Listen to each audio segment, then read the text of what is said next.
County, Bucks County, Montgomery County, Delaware County, everywhere, New Jersey, everywhere. This is awesome. Awesome. Thank you so much. And we have so many groups that are part of the coalition forming these all across the country right now. You are part of a huge movement. This is awesome. Thank you. All right. So we also participating is the 5051 movement. Also Move On. There are 50 organizations who have organized all of this for this day. We also thank the National Park Service, the Philadelphia Police Department, the Philadelphia Fire Department for making us safe and getting this done. Thank you. They've been a huge help. Huge help. All right. So we know why we're here. Because we need to stand up for democracy. We need to stand up for our country. We need to stand up for our elections. We need to stand up for all the agencies and the services that make our country a tremendous country that we've come to rely on for so long. But Trump and Musk are bent on destroying them. And what do we say? It's off. That's right. So today we have speakers who will tell us the existential threats to the cuts to so many agencies like EPA, HHS, NIH, and so many more. They will speak from their experience and involvement in these agencies. So they will tell you what it's like from on the inside and what it means to all of our lives. So our first speaker is Congressman Brendan Boyle. So we say hands off to Medicare and Social Security. Congressman Boyle represents, of course, Pennsylvania's 2nd Congressional District based in Philadelphia. He's now in his 6th term. Previously, he was elected to the Pennsylvania State Legislature in 2008 and became the first Democrat to ever represent that legislative district. He was born and raised in Philadelphia, the son of an immigrant. His father was a janitor for SEPTA, and his mother was a school crossing guard. Since being elected to Congress, he's fought to protect access to health care, reform our tax structure to ensure the wealthiest pay their fair share, and protect hard-fought gains in areas like organized labor, Social Security, and Medicare, to which he will speak today.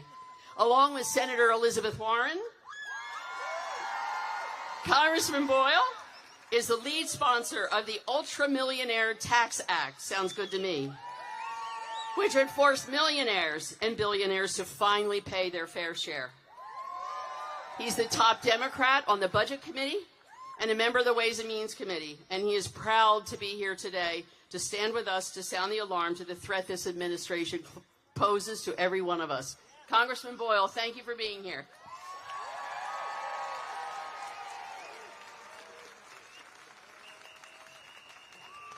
Hello, Philadelphia.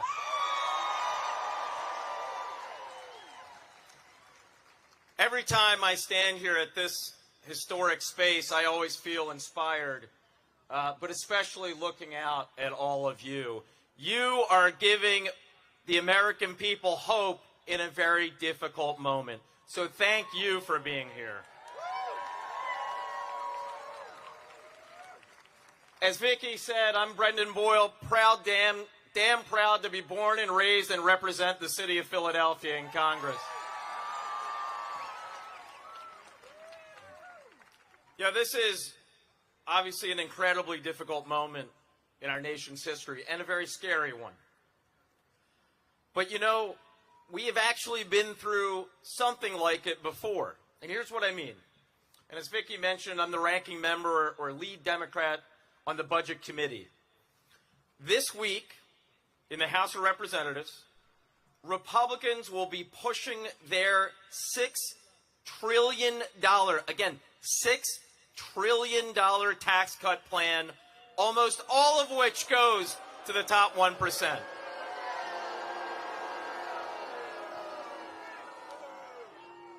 But I said a moment ago, we've been here before. Here's what I mean. 8 years ago, at exactly this moment, Donald Trump had just been elected president. Republicans had, don't get me wrong, I didn't vote for him, but But he was in the White House the first time. Republicans had the House. Republicans had the Senate. And as we know, they are complete and total frauds. Because remember, in 2016, Donald Trump went around the country saying, oh, I won't touch Social Security. I won't touch Medicare. I won't touch Medicaid. I'm for working people. But then in office, when they had the power, what was the two things that they pushed in that time period, 2017, 2018? Their top two agenda items: take away health care from people by eliminating Obamacare, and pushing trillions of dollars worth of tax cuts for the rich. 8 years later, Donald Trump doubled down on being the big working class guy. He even showed up at the local McDonald's where my family occasionally eats. He was great at cosplaying working class. And sadly, and we have to figure this part out, unfortunately, it's Pennsylvania. But now that he's in office, again with the Republican House, although narrowly, and a Republican Senate, what is the top priority? Go after people's health care, screw them, and give trillions of dollars worth of tax cuts to the top 1%. This time, the way they're trying to do it is specifically Medicaid. The bill that already passed a few weeks ago out of the House of Representatives would take away Medicaid from millions and millions of Americans, the largest cuts to Medicaid in American history. I say hell no. Hands off our Medicaid.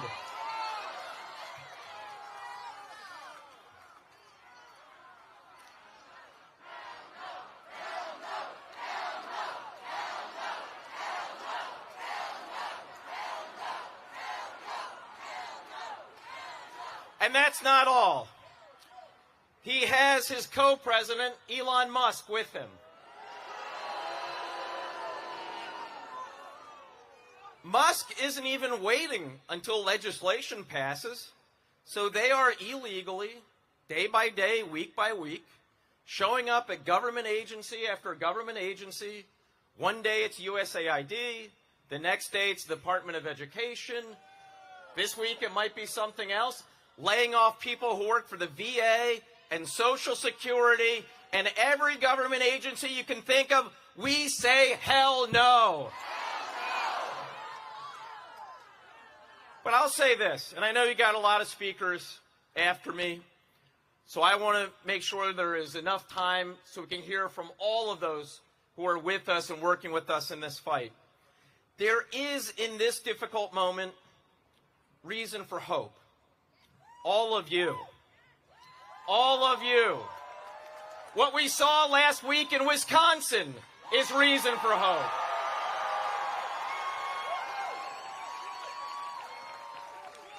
And let's not forget, as I mentioned before, we've actually been here before. I talked about 8 years ago when Donald Trump was pushing repeal of the Affordable Care Act. The American people over the course of that year, 2017, stood up and started to activate just like this, holding rallies just like this one, contacted their members of Congress. And guess what? The summer of 2017, with the final thumbs down, we were able to save the Affordable Care Act.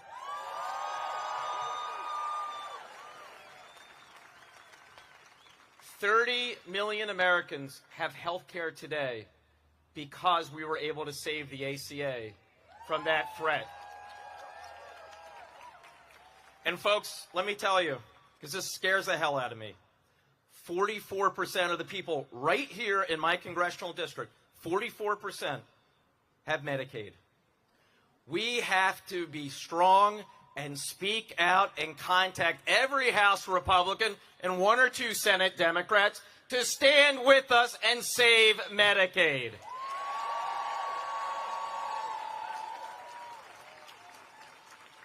So I leave you with this. And I hope Donald Trump and Elon Musk, Trump when he gets off the golf course, and he turns on Fox News, sitting on his bed at Mar-a-Lago, on his second big bucket of KFC. I hope they show a clip of this speech, and I hope he hears these words. Mr. President, Philly is undefeated against asshole kings. Thank you.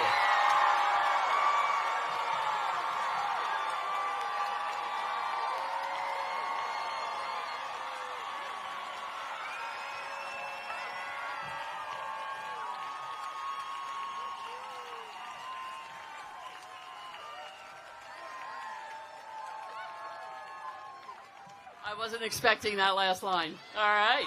That was awesome. That was awesome. All right. We say hands off our housing and our LGBTQ rights. So we have Rue Landau here to speak to that topic. She's a member of Philadelphia City Council, winning one of the 7 at-large seats in 2023. She is the first openly LGBT person elected to council. That's right. She's been deeply dedicated to social justice from her volunteer days with ACT UP to her time with housing activist group Kensington Welfare Rights Union and Community Legal Services as well, to help prevent Philadelphians in cases of evictions, and her training as a civil rights attorney. She was appointed director of the Commission on Human Relations and to the Commission of the Fair Housing Commission for the city. Let's see. She challenged local government like the Philadelphia Housing Authority to create fairer laws and conditions for families and parties. She was endorsed by the Democratic Party of Philadelphia, the Working Families Party, the Reclaim Philadelphia, when she won her council member seat. To Councilmember Landau, hosting Housing Rights Are Human Rights. She will speak about the effects on Philadelphia of these dangerous cuts. Rue Landau, thank you for being here.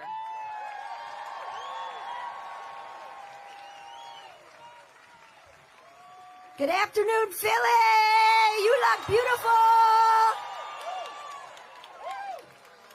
You look absolutely beautiful today. I've got to tell you, there are thousands of you here, and you should know that Philly is pissed off, and I am pissed off. I'm so happy to be here today with my colleague, Councilmember Jamie Gaudier, who represents the mighty 3rd District in West Philly.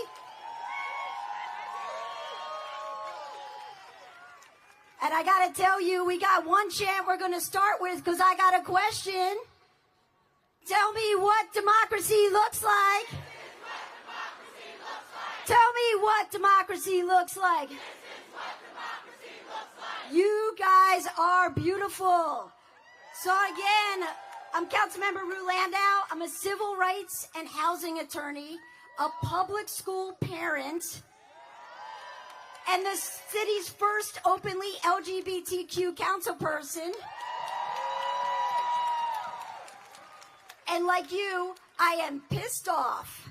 I am pissed off at Donald Trump and his attack on our democracies. An attack on one of us is an attack on all of us. He's attacking all of our government agencies, so it is open for corruption. He's attacking our crucial programs that so many people rely on just to keep a roof over their heads and keep themselves above water. President Trump and his lapdogs of Elon Musk and J.D. Vance are doing everything they can to turn America into a playground for the wealthy, where government can do whatever it wants, whenever it wants. That is sick, that is outrageous, and that is illegal. What do we say to that in this hands-off rally? Hands off! That evil clown in the White House is dismantling our democratic rights from his imaginary throne, where he has already announced he is going to be there for a 3rd term. What do we say? Hands off. He wants us to be scared. He wants us to stay silent. He wants us to feel powerless. What we need to do, though, is exactly what we're doing right now. Get loud, get mad, get organized, and jump into action.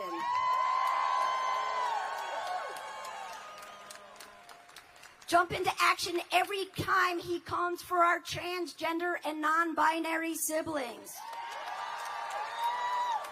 For their life-saving, gender-affirming care. Simply recognizing their existence is health care and support for them. Hands off, Donald Trump.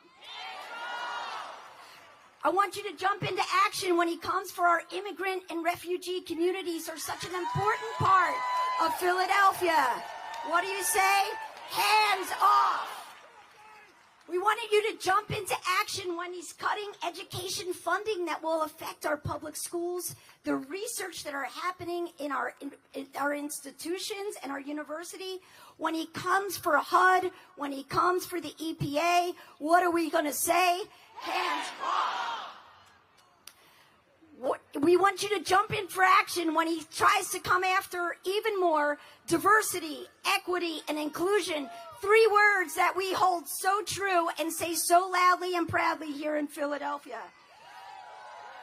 We in Philly have spent so many years trying to right the wrongs of our historic past, and we will not have him turn that around.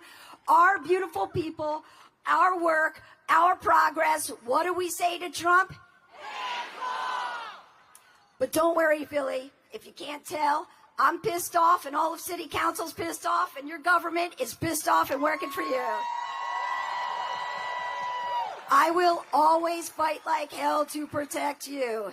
In January, I had hearings examining all of the city's laws that are protecting us, the LGBTQ community, immigrants, reproductive rights, anything that he was trying to get his hands on. We made sure that we made it loud and clear. Philly is here to protect you.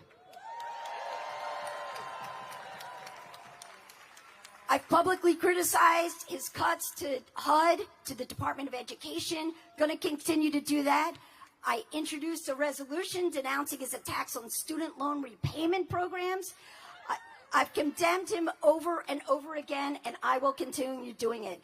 He's making unethical, unconstitutional executive orders. He's challenging us to fight. But what happens when we fight? We win. When we fight? We win. When we fight! Donald Trump and his billionaire friends' extreme Project 2025 agenda is undermining our civil rights, our families' well-beings, and our very democracy. So we have to fight, and we have to fight in order to win.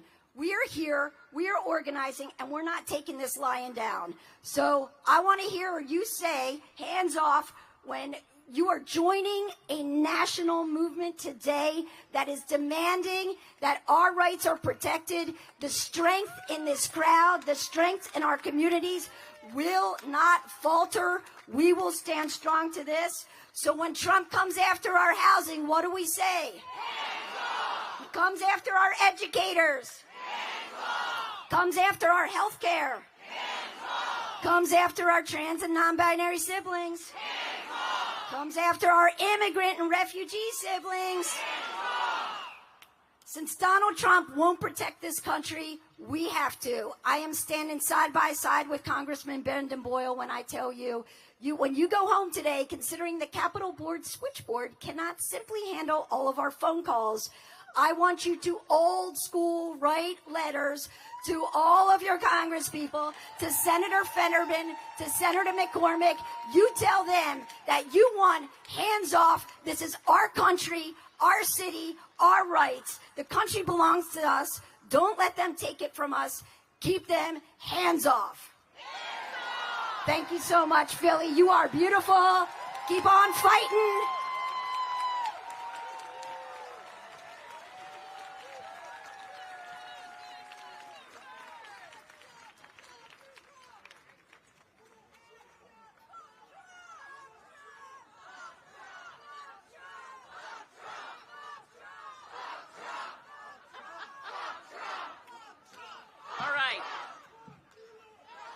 All right, everyone, here we go.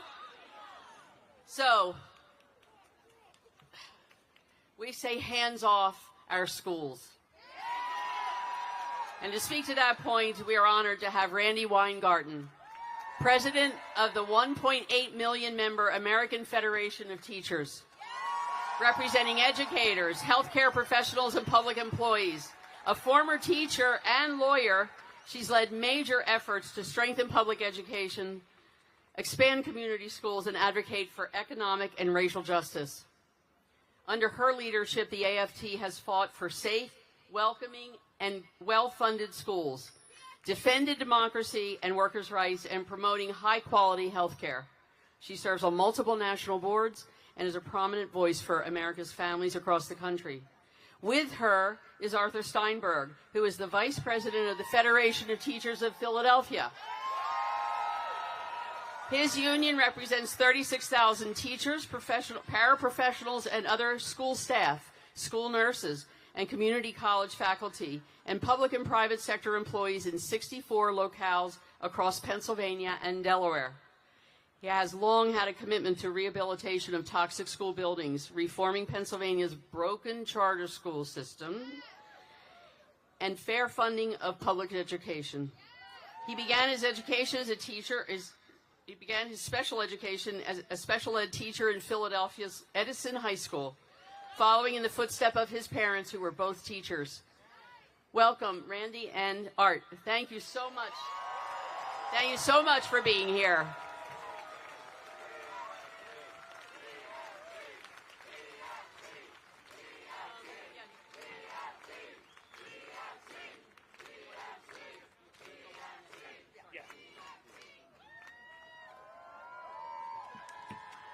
Good afternoon, everyone. First of all, it's not too late to say, "Go Birds!" And then I am pleased to be here today on behalf of the more than 36,000 educational employees across 64 local affiliates in the Commonwealth of Pennsylvania. 14,000 of whom work right here in the city of Philadelphia, with a 97% member density program, which indicates that whatever we say and do here, we have a lot of folks backing us up, and we'll be out there when we take to the streets. We are proud to be what we believe the foremost advocates for health, education, well-being for the students across the entire Commonwealth. Now, listen, I'm thrilled to be here today with our national president, Randi Weingarten, who is the most dynamic labor leader in the country, spends more time in Philadelphia and Pennsylvania than I do. Every time we have a crisis, and even not, I'll get a phone call, "Do you need me to come?" And besides doing that as her day job and on the side, she's overseen an increase to 1.8 million members, making us the largest growing union in the country.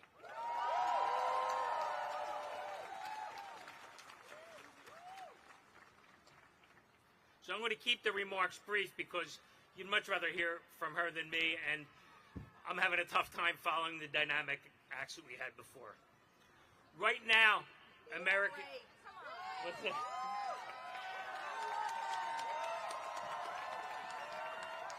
I appreciate that. The check is in the mail.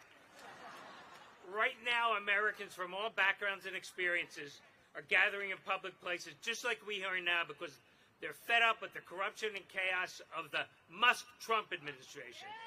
Because I truly believe he's the senior partner there. As public educators, we were aware that after the election, they would place a target squarely on our backs. And unfortunately, we were right. From the nomination of a wrestling executive billionaire to lead the Department of Education, to the executive order purporting to illegally shut down the Department of Education, which, by the way, would at a minimum cost 1,449 jobs right here in Philadelphia and take $728 million away from children in poverty across the Commonwealth.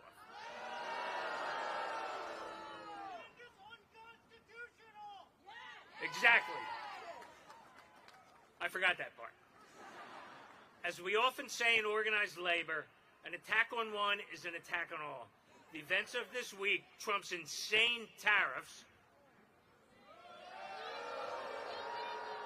and, in my mind, even worse, stripping federal workers of the right to organize.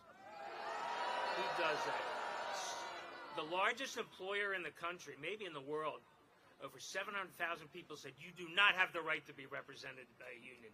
We see that as a threat to all of us.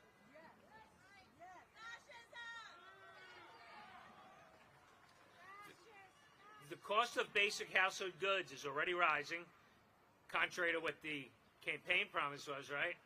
Price of eggs is going to come down right away. Well, the cost of living is poised to skyrocket. We just saw it in the last 2 days. Those of us that have, 401ks and retirement plans are really at risk. Everything this administration touches in an effort to extract revenge on everyone else touches everyone. Louder. How's that? Better? Yesterday, we commemorated the 57th anniversary of the assassination of Dr. Martin Luther King, Jr. And as a little bit of an aside for history, Dr. King is really responsible for the American Federation of Teachers being the bargaining agent here in Philadelphia. His last second endorsement turned the tide, and in an upset of epic proportions, the Philadelphia Federation of Teachers in 1965 was elected the bargaining agent here. And as we all know, he was tragically gunned down while supporting workers on a sanitation strike in Memphis. So he is a historic figure in the labor movement because he saw clearly that racism and economic exploitation were of one piece of the arsenal of authoritarians. He foresaw our present-day politics, in which a handful of billionaire oligarchs hoard political power, resources, and opportunity in order to maintain a permanent underclass of working people with no power to influence their own lives.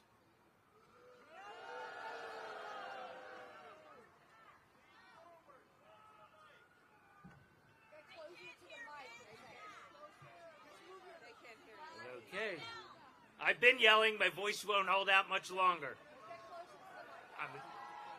Dr. King called out the three... I can't move my head now. Dr. King called out the three evils of American society: economic exploitation, state militarism, and racism, and called for a politics focused squarely on eliminating the three evils, which would then inevitably liberate us all. The Musk-Trump regime knows that Dr. King was right.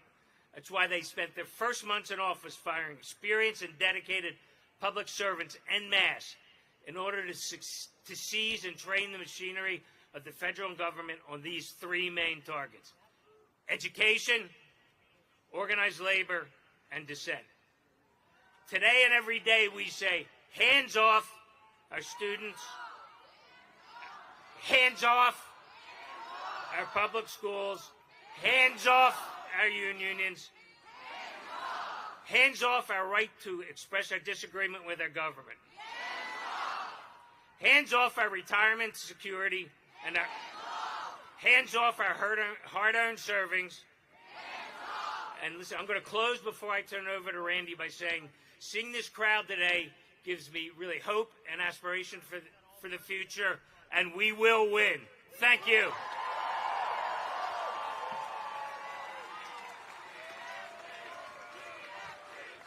So, can you hear me? Can I take this out because you know I am short? Can you hear me now? Okay. Where did Art go? So, Art, you were supposed to stay with me. Solidarity. So, in the labor movement, we have two expressions that I want to make sure that we can say with hands off. The first one is, when we fight, we win. Okay, let's make sure everybody can hear us. When we fight, we win. When we fight. And the second is, the people united will never be defeated. People united will never be defeated. The people united will never be defeated. Now, why am I starting with two sayings from the labor movement? Because you heard from Congressman Boyle. You're going to hear from a whole lot of other people. Look, November 5th was not a great day for democracy. It wasn't a great day for the people. It was a great day for con men, but it wasn't a great, and it was a great day for billionaires like Jeffrey Yass, like Elon Musk. Art said that I've been in Philly a lot. I live in New York. I'm from New York. I've been in Philly a lot because we fought like you know what to actually keep a school system. That same kind of verbiage that we're now hearing from Donald Trump and Linda McMahon, you heard from Jeffrey Yass all the time. They wanted to destroy the Philadelphia school system, and PFT and all of you and the community in Philadelphia said, hell no, we need our public schools. So, today, we have members in at least 34 states that I've heard of thus far in these hands-off rallies all across the country. Because we know the people united will never be defeated. And we know with Indivisible, with all the other groups that are here, that's people power. And so the point I'm trying to make is this. They want to take it all from us. You know that. We know that. They want to basically, with this kind of huge, fast movement, to stun people so much, to hurt people so much, to bully people so much, to threaten so much, that people will get scared, will feel silence. I know you're not. That's my point. That we'll be silent, that we wouldn't be out in the streets, that we wouldn't fight. We just take it. And they keep saying, you know, he won the popular vote, not by much. But look what has happened since November 6th, and look what has happened since January 20th. We've seen they've tried to take away Social Security. They tried to take away Medicare and Medicaid. They have tried to actually cut the NIH and so many other entities in a way. Exactly. The EPA, I could go on and on. Why are they doing all that before I get to education? Why are they doing that? Because these are the government entities that actually help the people. These are what the government does that actually helps us get to a middle class life, that actually helps us get to the American dream. And what are the other two things they've tried to do? Last week, this guy who says he was for the workers, he cut 1 million people from having a voice at work. He said no more collective bargaining to most of the federal workforce. And the other thing they've done in the last 2 weeks is how do you be the United States of America and cut the Department of Education and abolish the Department of Education? What is that saying? What does that say to our future? What does that say to kids? That you, the president, only care about billionaires? That you, the president, don't care about the children of the United States of America? So what we're saying to Mr. Trump and Mr. Musk and all the rest of them, hands off public education. Say it with me. Hands off public education.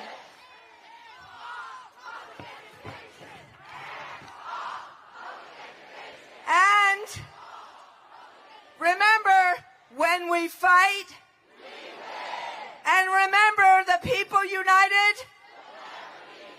Exactly. So the bottom line is this. The cuts that they've tried to make will actually hurt every student in America. 1 out of every $9 in every one of our schools comes from federal grants. And yes, it's unconstitutional to do this.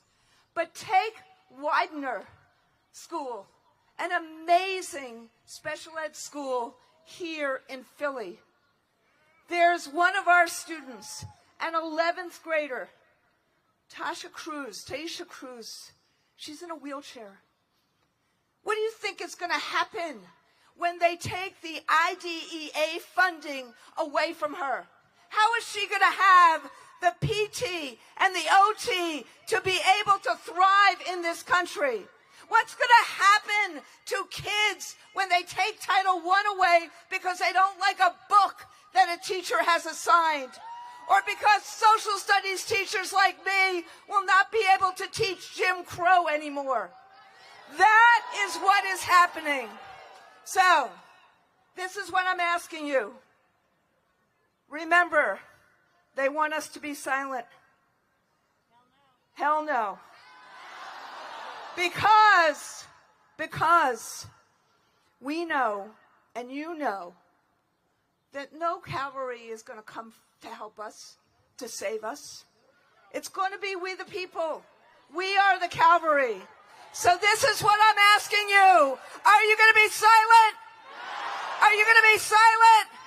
Are you going to fight? And when we fight, are you going to stay united? Are you going to stay united? Because the people united. Fight on, my friends.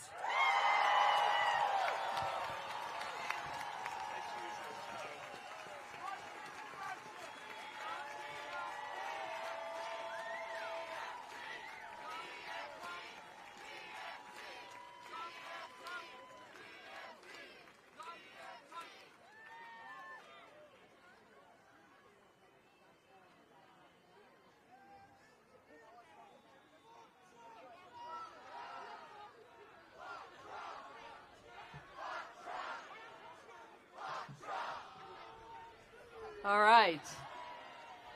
Next, we say hands off tariffs and these extra taxes. So we have Congresswoman Madeleine Dean here to talk about that. Born and raised in Glenside, Pennsylvania, to Bob and Mary Dean, Madeleine got her start in politics around the dinner table with 5 older brothers and 1 sister. She graduated from Abington High School. And I love this one, at age 18, she ran for and became a local committee person at age 18. Madeleine was sworn into Congress in 2018. Excuse me. Okay, thank you. Madeleine was sworn into Congress in 2018 as part of the most diverse freshman class in history, and brought female representation back to Pennsylvania. She has used her voice in Congress to advocate for and champion forward-thinking priorities such as education, universal access to health care, gun safety, and ethical government to support the lives of her constituents.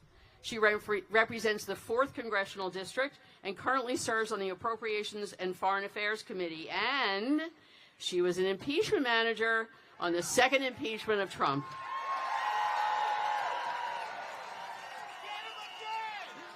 Mad was also a professor of rhetoric and writing at her alma mater, LaSalle University.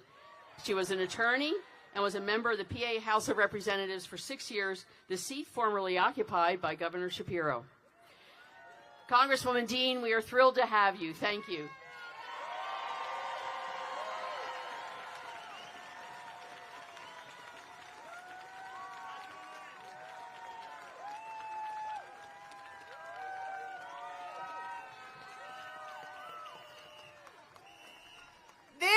Is the most handsome, beautiful crowd I've seen since the Eagles won.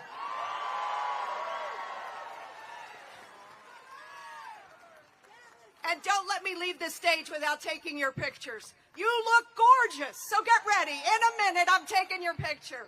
My name is Madeline Dean. I am delighted to be here with you today to follow Randi and Art.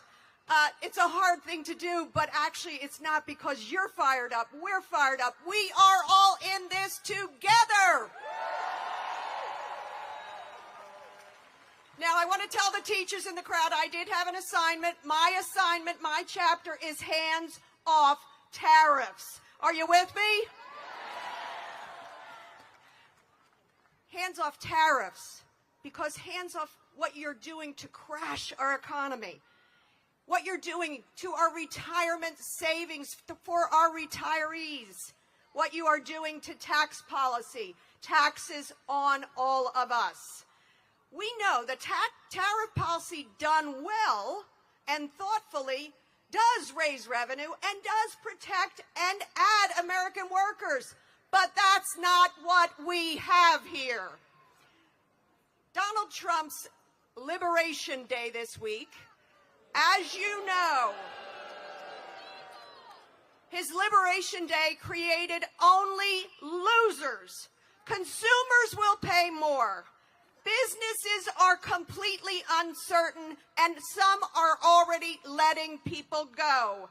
Retirees, take a look at the 401ks. Take a look at the IRAs. People who have worked their whole lives. I'm thinking of the retired teachers. Lost 10% just recently. So for the average retiree who might have a $300,000 savings that was hard to come by, in a single week, $30,000 liberated from your savings account by Donald Trump. The other thing it is doing is it is harming our integrity, our indispensable quality as a nation, as the nation around the globe. Businesses around the globe, countries around the globe, our allies don't know what to make of us. Economists are telling us it's inflationary. Donald Trump inherited an economy that literally was the envy of the EU. As people were coming out of COVID, we were on our way, jobs growing, inflation coming down. Donald Trump is crashing this economy. And to whoever called out, what he's doing is unconstitutional. It's outside the law. Because you know what? Our founders, when they were developing Article 1, Article 2, Article 3 of the Constitution, they separated those powers. Article 1 is on Congress. We have the authority to appropriate money and to form agencies. It's ours. So let's tell Donald Trump, hands off. Save our Constitution, save the rule of law. I want to tell you something else. We do have a plan, and what I see here today is the tipping point. I call it the 4 C's. Congress, we have our job to do, and so I hope you'll help me in calling out the appalling silence of the Republican members of Congress.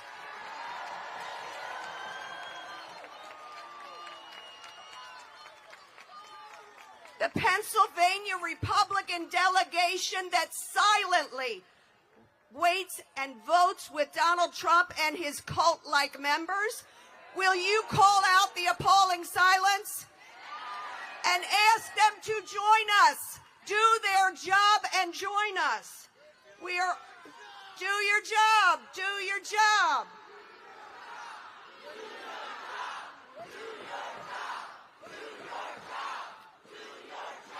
I like that. Why don't we also give that same encouragement to the courts? We have 150 plus cases in the courts calling out the unconstitutional nature of what Donald Trump and Elon Musk and Stephen Miller are doing. Let's encourage the courts. Please, do your job. Uphold the rule of law.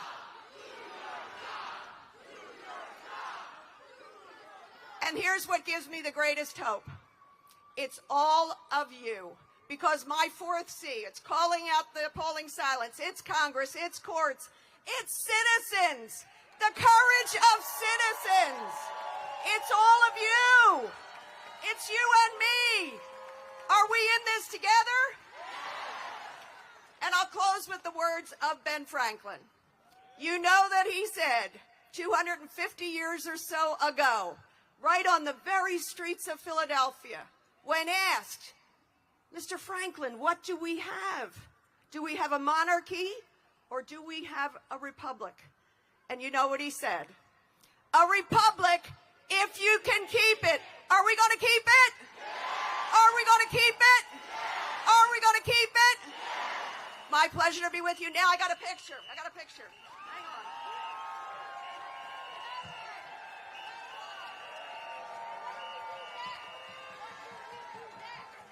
Question is, what do we do next? Call every one of those representatives. Keep calling them. Call the senators. Call the representatives. Keep organizing. We will do this together.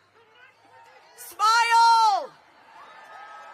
Smile with determination!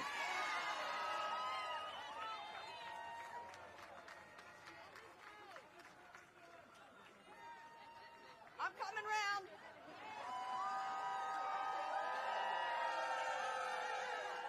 I am coming round.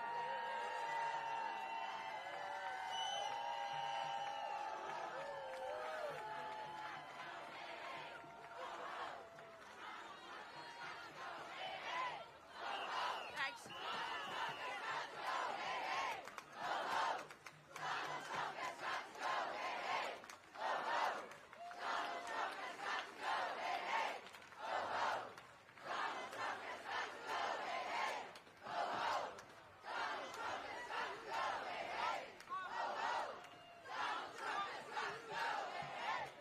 All right. You guys are wonderful. Do you know they're spread out into the street out there? There's so many of you here today. Thousands upon thousands and many, many, many, many thousands of you. This is just awesome. All right. We say, hands off our Postal Service. And we have Olivia Silva, the United States Postal Service worker with 39 years of experience. In her postal career, she's worked in many positions, the last being Sales and Service Associate, right downtown in the main office at 30th and Chestnut. If you visited there, she may have sold you some stamps or helped you mail out a package. She joined her union in 1986, and as a union member, she wanted to do more, so she became a union representative to help bridge the gap between postal workers and management. She is currently the president of the American Postal Workers Union Local 89 here in Philadelphia with close to 1,500 members. She loves what she does, and she will be speaking today on the threats to privatize the United States Postal Service and what it will mean to us, the public. It will be bad. Preview. All right. Thank you, Olivia, for being here.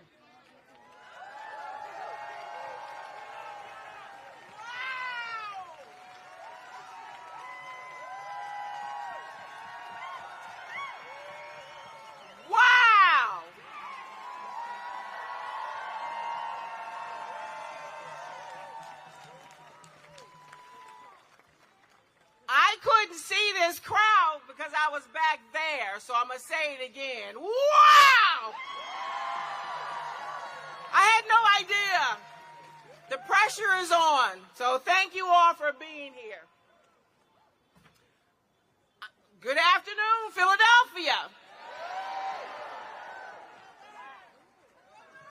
My name is Olivia Silva, and I am the president of the American Postal Workers Union here in Philadelphia.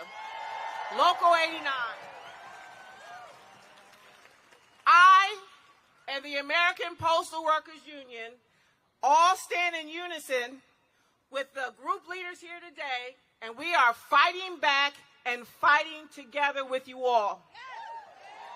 All unions, agencies, and all people who want to stop the waves of injustice that we are seeing across the country by this administration.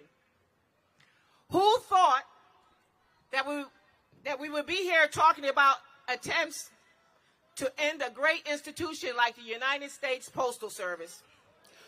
Who thought that we would be talking today about attempts to privatize this great service? Mind you the name, Postal Service, not business. The administration and their billionaire allies are now fixated on the Postal Service. They're talking about privatizing it, but who will benefit? Will it benefit the public? No. You, the postal customer? No. Small businesses? No.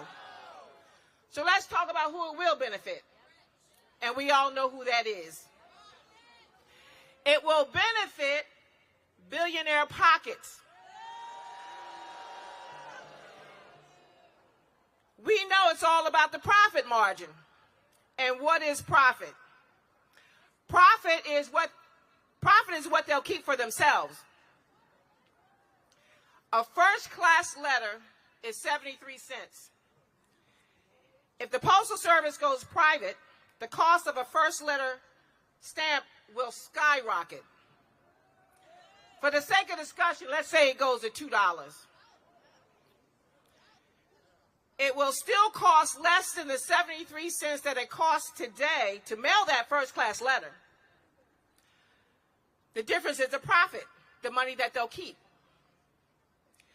The cost to mail a simple package will double and triple. Higher prices, reduced services. Private companies will not deliver to all communities. The United States Postal Service does. It will be at their option, and if they can't make money for that delivery, then they will not deliver it. The Postal Service belongs to you, the people, not private industry. Privatization would mean turning over this great public service to private companies and investors for maximum profit, and not for the well-being and the rights of the people. If this administration succeeds, it would eliminate decent living wage union jobs for workers from all walks of life, including more than 70,000 military veterans. The Postal Service is enshrined in the Constitution created by Congress and supported by you, the people. Did you know that the Postal Service will be celebrating its 250th anniversary in July? So happy anniversary, Postal Service. The Postal Service is iconic. It's one of the big dogs. If they take down the Postal Service and privatize it, then every other entity will be easy in their minds. Now, we have to take these threats seriously. I'm afraid of what the Postal Service will look like when Donald and his billionaire boys get their hands on it. If this comes to pass, we will all probably have to pay a monthly subscription fee just to have a mailbox, and that's whether or not you get a letter. Profit over service. Now is the time to speak up and defend our public post offices. Talk to your friends, your co-workers, your family, and your elected officials. Share this information from all of the speakers here today with the organizations that you are a part of. Write letters to editors of your local newspapers and continue to show up at rallies.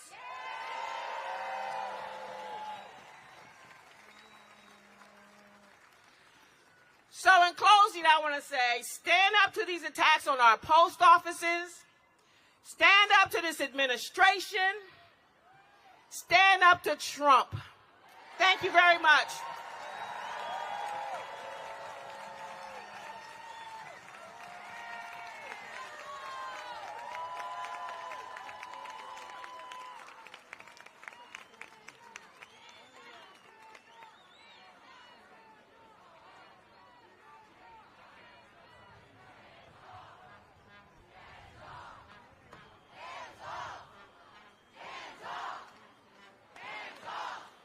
All right.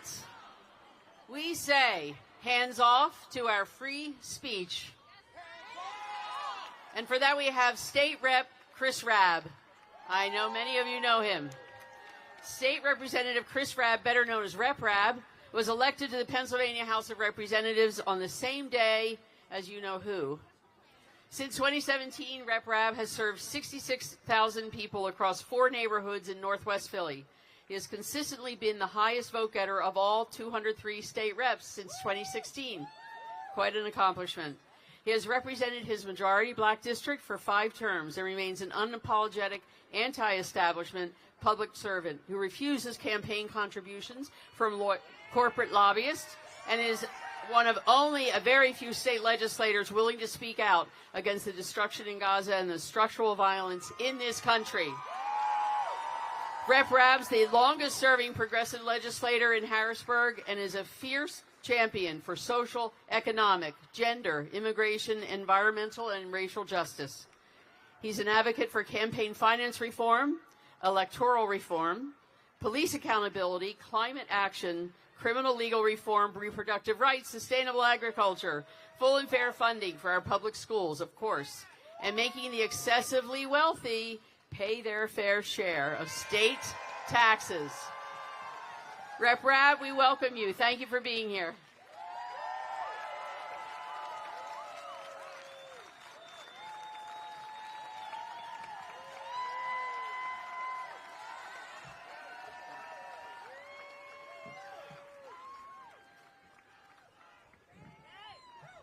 Say it with me 3 times. We the people. We the people. We the people. This sea of beautiful souls in front of me represents the promise of egalitarian, multiracial society.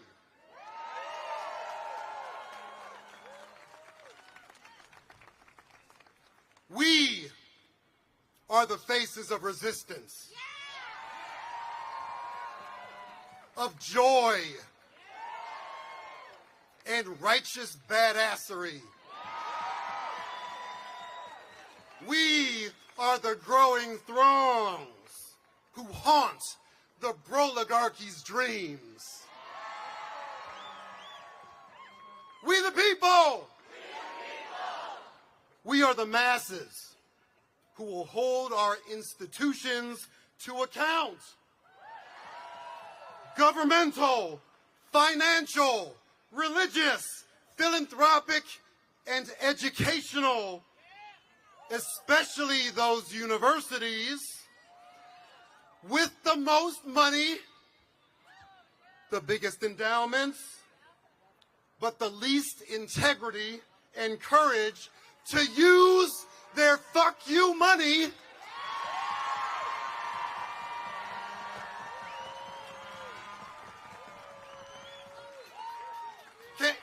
Can I keep it 100? Why are you going to have fuck you money if you don't use it?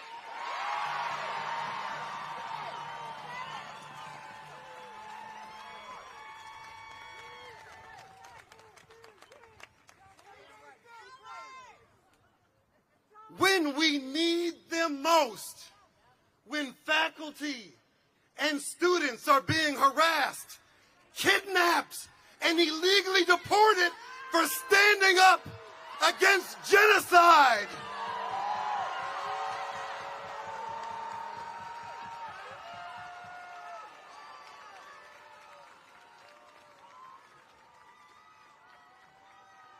For standing up against genocide and a free Palestine. Come on, people. Y'all got me fired up. We are the ones here today who will remember the silent ones, the complicit, the performative, and the sellouts in elective office. We are the troublemakers. Oh, I'm not done. We are the troublemakers who will bathe in the tears of the excessively wealthy. And those who confuse centuries of meritless mediocrity with the myth of the Protestant work ethic. We the people! We are the ones we've been waiting for.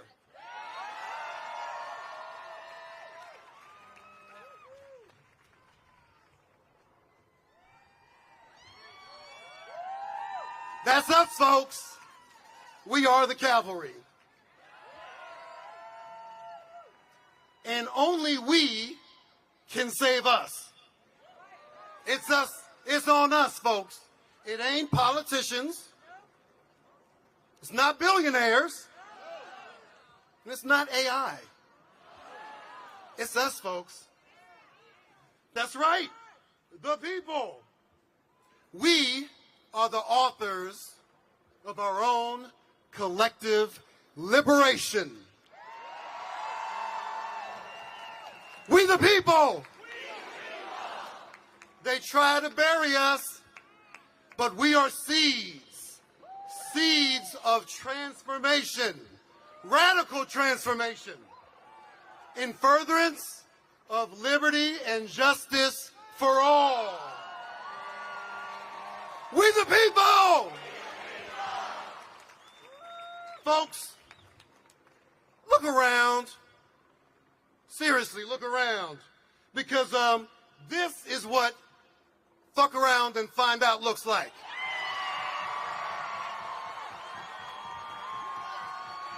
Look around. We are it. And I know a lot of you are afraid, and that's understandable. There are a lot of people who are hurting. But please understand that we are the ones who are inspiring fear in those fuckers.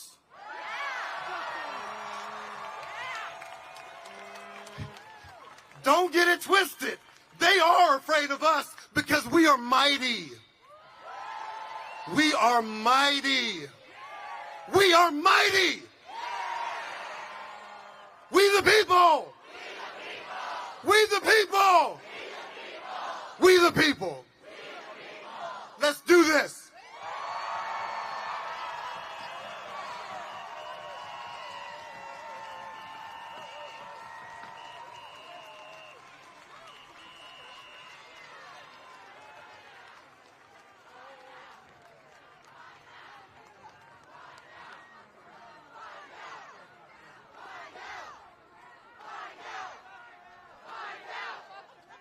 All right.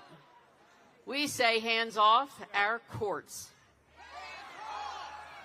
Kadita Kenner is the founding chief executive officer of the New Pennsylvania Project, and she is with us today. She is a tireless advocate for social and economic justice issues and is motivated to empower and excite the electorate to enthusiastically vote in every election, all the way down the entire ballot.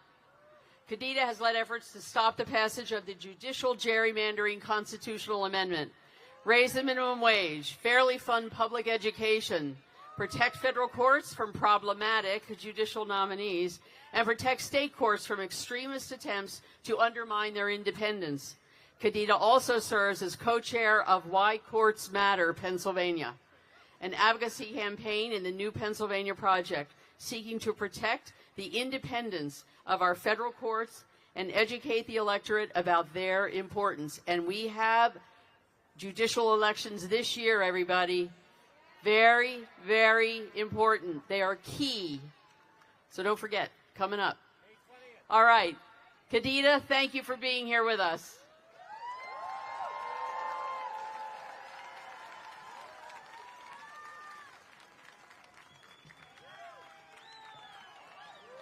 This is amazing.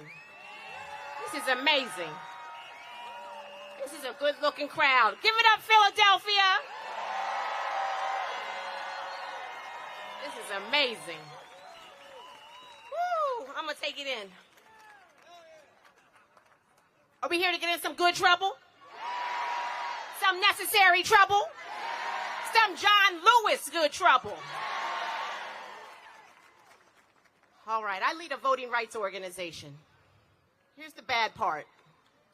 There's 1.2 million Pennsylvanians who are eligible to vote but not registered. 1.2 million Pennsylvanians are eligible to vote but not registered.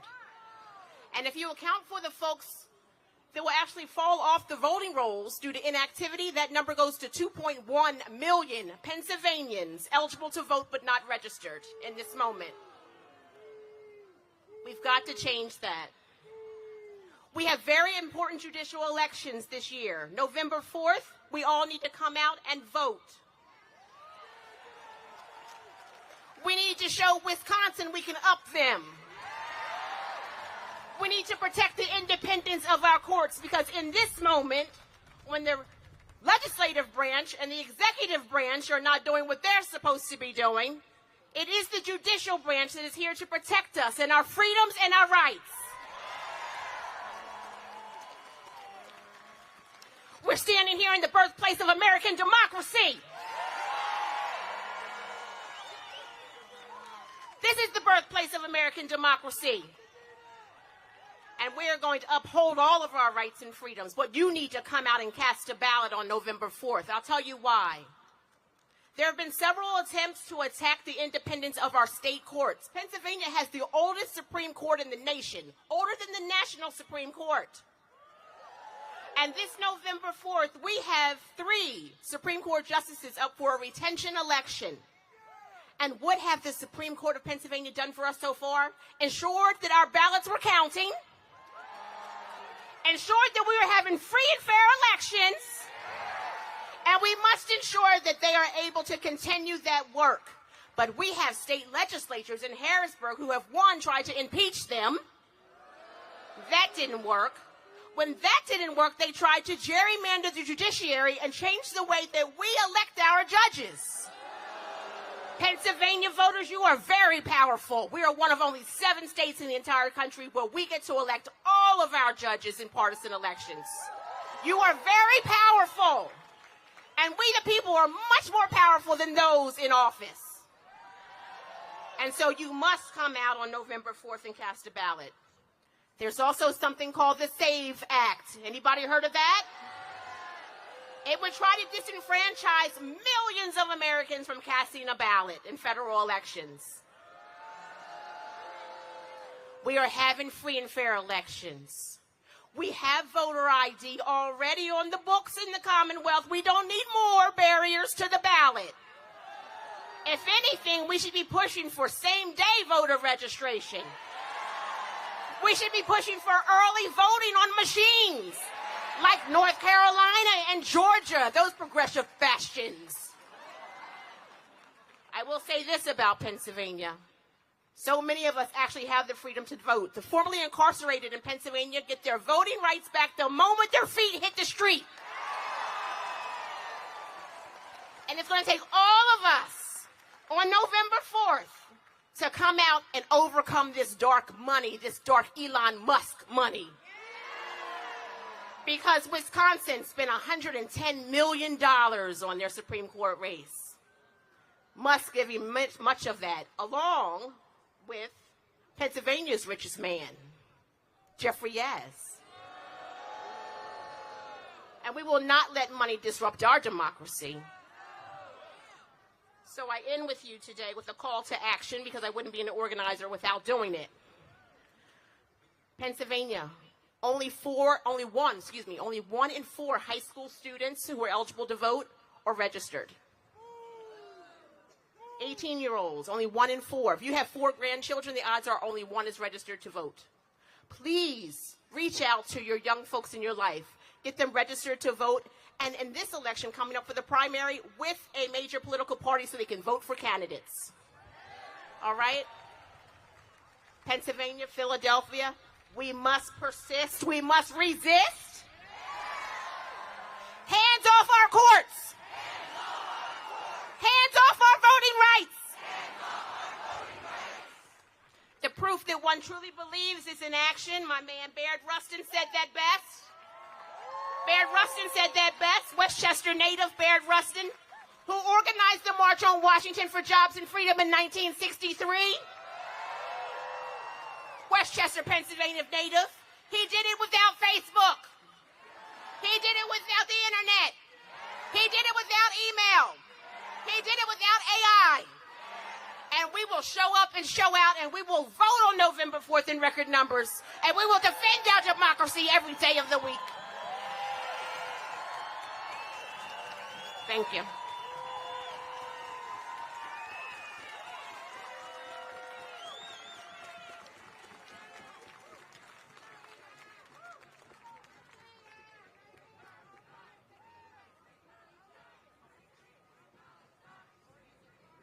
All right, now it's time for some music. Are you ready? Because you have a job to do with the music. You're going to have a response. They're going to tell you. So Voices Rising Philly is coming up right now. Hello, Philadelphia. Hello, Philadelphia. Can you hear me? Well, this is the mic that they're going to use for me. Hello, Philadelphia. You look so beautiful from up here. I'm Deborah, and I am with Voices Rising Philly. We were founded in January 2017. What was going on back then? What was it? And we were founded by Jane Holting, who is singing with us today, and many of you know. Jane led the Anna Cruces Women's Choir for many years, and she realized that every social justice movement has music at its core. But we, here in the 21st century, didn't have a common musical canon the way they did with church music in the Black Civil Rights Movement. And so we're going to share with you today 3 songs from kind of 3 different decades. One from that Civil Rights Movement, one from the 80s, and one from the 70s. And there's places for you to sing along with all of them.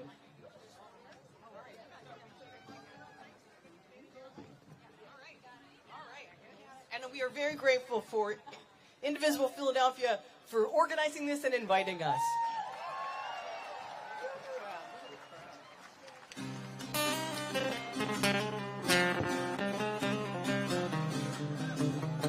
Ain't gonna let nobody turn us around, turn us around, turn us around. Ain't gonna let nobody turn us around. We're gonna keep on walking, keep on talking, saving our democracy. Trump lies, ain't gonna let no Trump lies turn us around, turn us around, turn us around. Ain't gonna let no Trump lies turn us around. We gonna keep on walking, keep on talking, saving our democracy.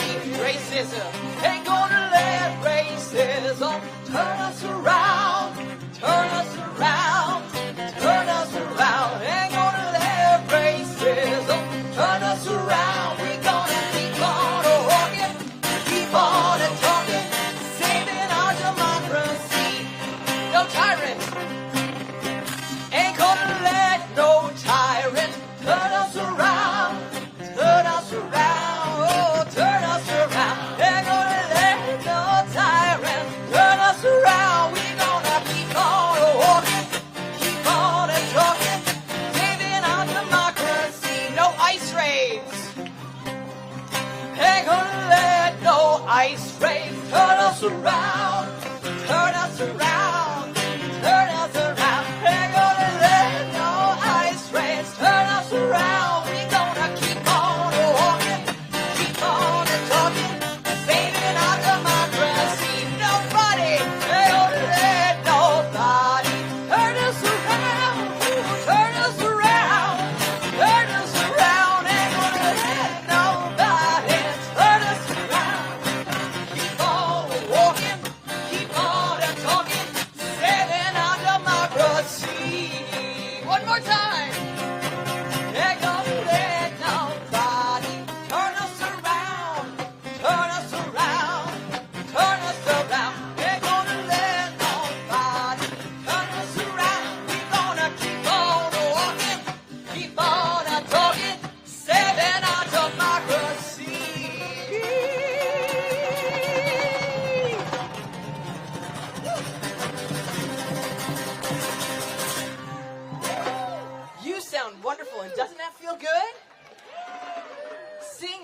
a way to build community. If you'd like to join us, Voices Rising Philly has a Facebook page. We are an ad hoc, pop-up, rehearse when we need to, progressive choir. And we can sing at your rally, so be in touch with us. And here's my little bucket list. I want to get on a clip of us on the Rachel Maddow show. Right? So we make Philly proud. So if anybody gets good video, Deborah D'Alessandro, message it to me. It's Deborah's on Insta and Deborah D'Alessandro on Facebook.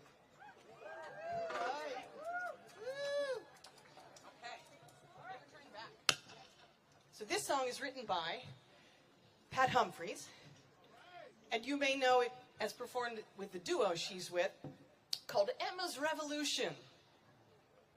It's called Never Turning Back, and we are going to be joined by the amazing Batala.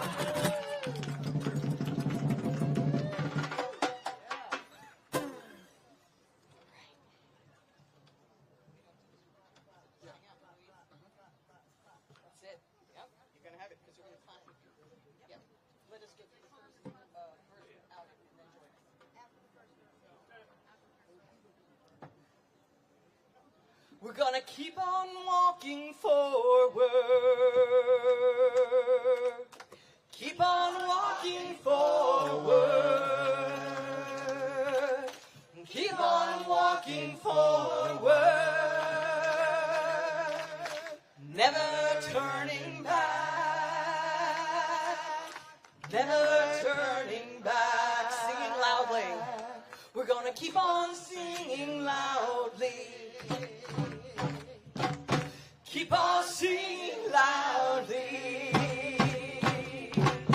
Keep on singing loudly. Never turning back.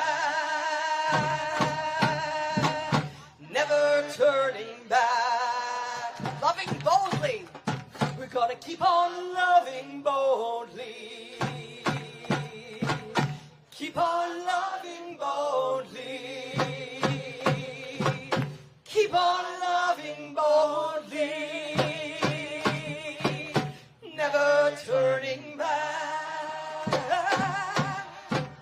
never turning back. End the occupation. We're going to end the occupation. End the occupation.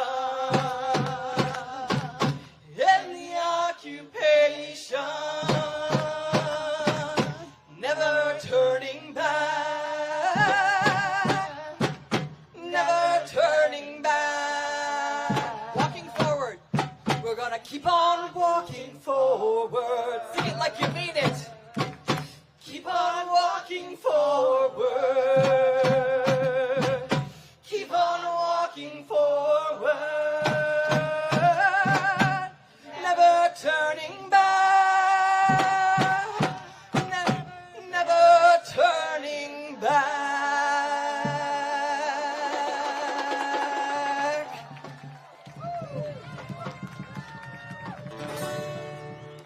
We have one more for you. And how many people have been following the Bernie and AOC, which Bernie calls the anti-oligarchy tour? This has been their walk-on music. And it's by John Lennon. And guess what? You're going to sing the chorus with us because it's real easy. The words are power to the people. And then the last line is power to the people, right on. Are you ready? Yeah. And I do want to say that I rewrote the verses because the 70s verses did not work in 2025, whatever year we are. Okay. So the chorus.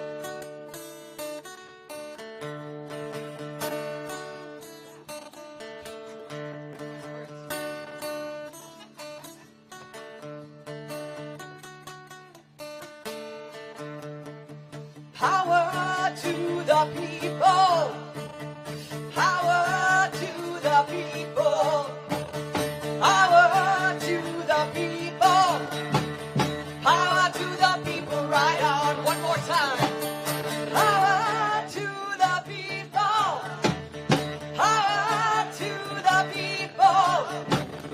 Power to the people.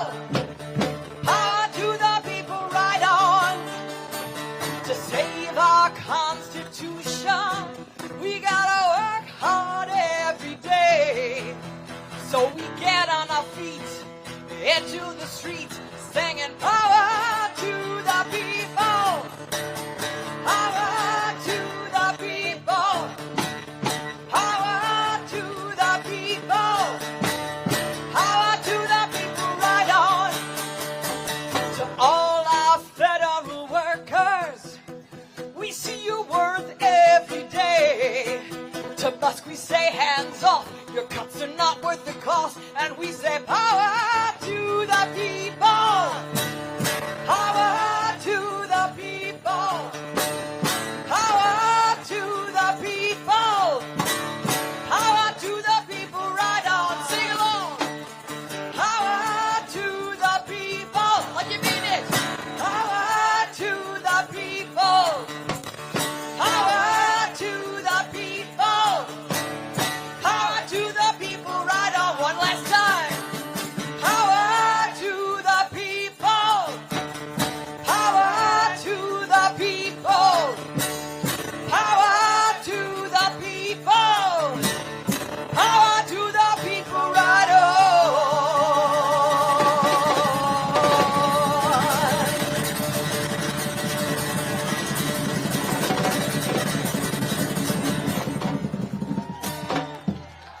Thank you, Philadelphia. We'll see you at the next rally, because this is not the last one. Lawyers who stand up for the people.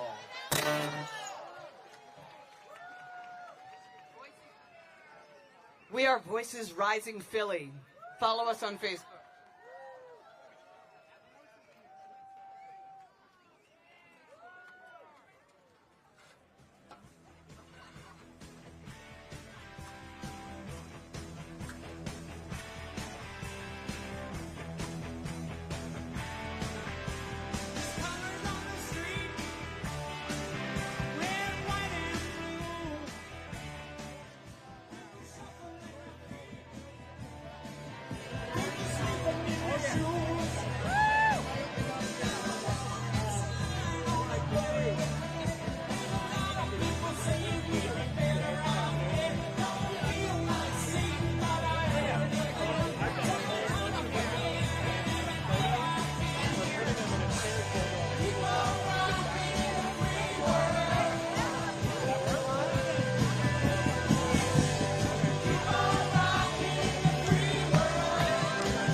Huh?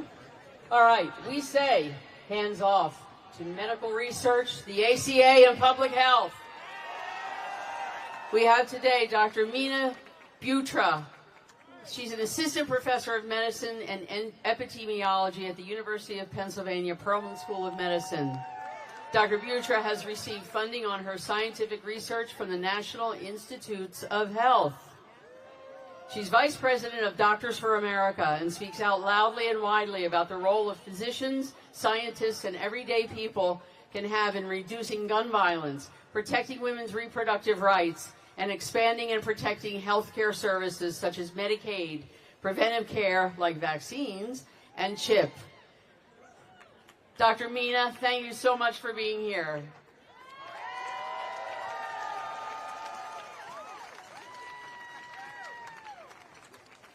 Thank you so very much. My name is Mina. I am a physician. I am a scientist. I am the child of immigrants, obviously. And I am Vice President of Doctors for America. And nearly 25 years ago, I nearly died twice. The first was because I was diagnosed with a life-threatening illness and we simply did not have the science to treat me. And the second is because that happened before the Affordable Care Act. So while I was struggling to survive, my insurance was denying my health care because they said I had a pre-existing condition. And absolutely, and that put me in medical bankruptcy. Today, I do research, I teach, and I take care of patients with my illness. And because of amazing science done in this country, NIH-funded science, and FDA clinical trials, my patients have 10 times the therapies I had when I got sick, and not a single one of them has to worry that their illness will mean their insurance can prevent them from getting health care. But all of that is at risk. And so I'm here to say, hands off science, hands off health care. The Trump administration is destroying science, and every single one of us pays for it. When they cut research, and a scientist stops working, a patient dies. When they cut public health funding and a health center closes, an innocent child gets measles. When they cut indirect funding, we have to fire staff and they go into bankruptcy. And when they cut science education because of woke or DEI, students who just want to take care of patients who look like them can no longer go to school. Yeah. This affects every single one of us. Now, many of us feel scared, intimidated, overwhelmed. They want us to feel that way. President Obama tells a story during his first presidential campaign. When things weren't going well, they weren't pulling in the crowds, weren't getting the polls. He was at a small rally, and a woman interrupted his rally and started a chant. She said, "Fired up," and the crowd said, "Fired up." And she said, "Ready to go?" And the crowd said, "Ready to go." And for days later, even though they still were lagging in the polls, his staff would remember that and would say that, and they would feel better. And it reminded him that one voice changed the room. And if it can change a room, it can change a city. And if it can change a city, it can change our state. And if it can change this state, it can change a country. And if it changes this country, it will change the world. We are not voiceless. We are not powerless. We have gathered across the country today to say, hands off our science, hands off our health care. So I'm asking all of you, are you fired up? I can't hear you. Are you fired up? Are you ready to go? Thank you so much. Stand up for science, stand up for health care.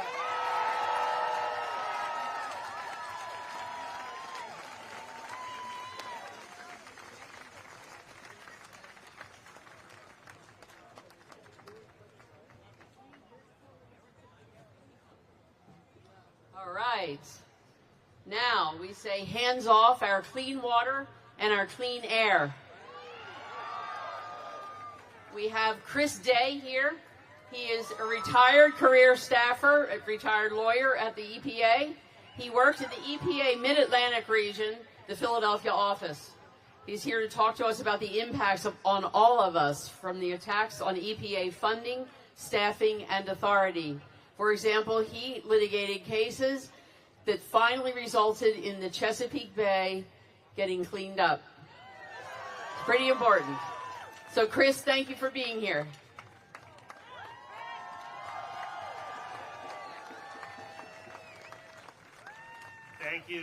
Thank you, Vicki, and thank you, Philadelphia. I'm so proud and excited to be here to talk about EPA and why it's important for your lives, for my lives, for your families' lives, and the risk that it's going under. I was an EPA lawyer for 33 years. I worked on the Delaware River, the Chesapeake Bay, waters and streams across this state and other states. Congress created EPA as an independent agency for the purpose of protecting human health and the environment. You may not know that of the EPA's budget of approximately $9 billion, half of it goes to state and local programs and projects. EPA has 15,000 employees currently to deliver the protection for the environment and for your public health for a country of 340 million.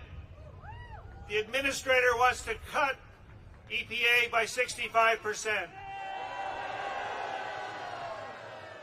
So I have three questions for you. Do we want clean water? Yes. Do we need clean water? Yes. Who needs clean water?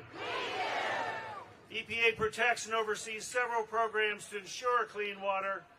To protect drinking water, EPA sets standards for such pollutants as lead and oversees the local programs providing that service. EPA ensures that rivers and streams have standards that meet the fishable, swimmable minimum of the Clean Water Act. The Delaware River is one of those success stories. From the stinking industrial sewer that it was 35 years ago when I started, it is now a river that has a robust fishery, boating, and maybe soon swimming. For wastewater, EPA oversees and enforces controls on polluters and pollutants discharged from factories and sewage treatment plants. Yeah, well, we'd love to do more with fracking, but yeah. Next question, do we need safe lands free from hazardous waste? Do we need our children to play on playgrounds that are free from hazardous waste? EPA oversees several programs that ensure safe cradle-to-grave management of hazardous waste. For the worst abandoned sites, EPA Superfund programs oversee and manage the cleanup and restoration of those lands. It takes a long time and a lot of money. This includes provisions to find and recover the costs from the dumpers. In Pennsylvania, there's over 91 sites still active. In Jersey, there's over 100. We love New Jersey. EPA also provides emergency responders to disasters across the country, such as the LA wildfires, the Appalachian flooding, Hurricane Sandy. EPA staff identifies and works to remove that hazardous waste with FEMA and with local responders. We have the expertise, they have the manpower. Last question, do we want clean air? Yes. Do we need clean air? Yes. EPA manages and funds numerous programs to restore the clean air and combat climate change. EPA successfully implemented programs to eliminate acid rain. We can do this. This is not rocket science. EPA successfully eliminated lead from the exhaust pipes of our cars from gasoline and is working to reduce other harmful pollutants that save tens of thousands of lives. For the last 15 years, EPA has also focused on reducing the greenhouse gases, CO2, methane, that are causing climate change, human-caused climate change. EPA has said that. We have said that the planet is endangered from climate change. This is not fiction. This is not deep state. Congress has appropriated billions and billions of dollars to provide the protections that we need to prevent climate change. For the consumer, it's provided rebates for certain electric cars and numerous home energy improvements, including weatherization, solar panels, and heat pumps. So take advantage of them. EPA has imposed additional controls on cars and industrial plants. So in closing, over 33 years, I worked across EPA's programs. I worked with hundreds of EPA staff, scientists, specialists, secretaries, lawyers, accountants, and with few exceptions, each one was dedicated to doing their jobs. So EPA staff protects clean water. EPA protects safe lands, clean air. We need your protection now. EPA is under attack. EPA funds and creates jobs. EPA is trying to protect your health and the environment, but we can only do this if the staff is there to do their jobs. So I say to EPA's critics, hands off EPA.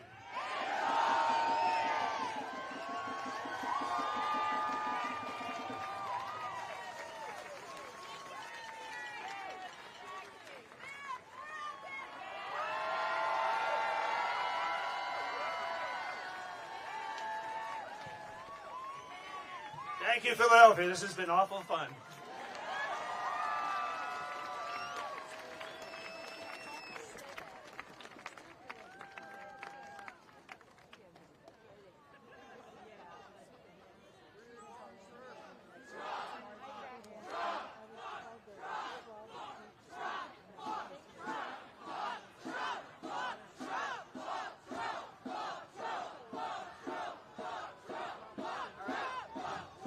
All right.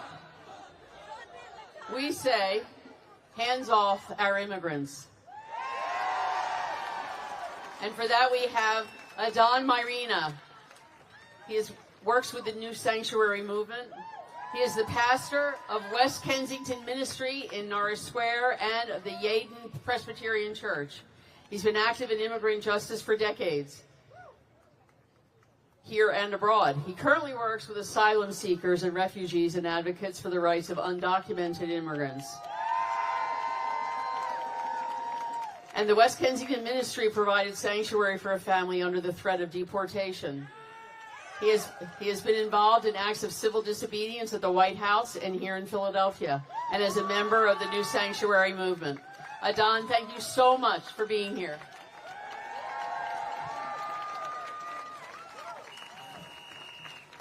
All right, a little Spanish here. Manos! Oh, I can't have weak. Manos! Fuera! Manos! Fuera! That means hands off. Sisters and brothers, my fellow citizens, we live in a time of chaos, but I'm here to call on your conscience. We gather here at a place where the seeds of freedom, justice, and equality were planted for all to thrive. We stand here not in the shadows, not just in the shadow of Independence Hall, but in the shadow of a nation whose ideals are being undermined by the very people who swore to uphold them. I come before you today as a part of an interfaith call to action, a demand for justice, a cry for mercy, a plea to restore the heart and soul of this country. Our democracy is under attack not from invaders abroad, but from the very billionaires who profit and put profit over people. And some elected officials who hold power. Some of these elected officials have forgotten who they serve. They have lost sight of the values that this nation was built upon. And we're here to remind them, yes or no. So we demand that the wealthy elites who profit off the labor and struggles of everyday Americans take their, manos off democracy. And we're here to remind the elected leaders that they work for we the people and not we the billionaires. This country is not, and the halls in Washington are not a playground. This country belongs to all of us. We the people, the union members, the postal workers, the dreamers, the immigrants, the mothers, the scientists, the teachers, the fathers, the children, all who are here seeking a better life. We will not stand idly by while these billionaires and corrupt folk steal our freedom, our rights, our future. We're here to speak out against the inhumane and cruel mass deportations that tear families apart. We're here to demand an immediate end to the mass deportations, the separation of families. We're here to demand the restoration of due process. For no one should be treated as less than human. We call on every leader to remember their immigrant history that helped build this country. This land was made great by the sweat, the dreams of those who crossed borders, oceans in search of freedom, opportunity, and a better life.